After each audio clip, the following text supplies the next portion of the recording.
сайн байцгаана уу? Би яг одоо ASMR видео хийх гэж байна. Тэгээд дээрэс нь mukbang буюу хоол идэх болно. Тэгээд оройн цагаар энэ бичлэгийг үзэж байгаа бол уучлаарай.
Mukbang видеогийн түрээд дуслаа.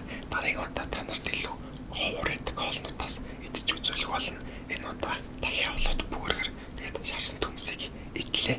Тэгээд дараагийн видеогоор удахгүй уулзцгаая. Бичлэг 70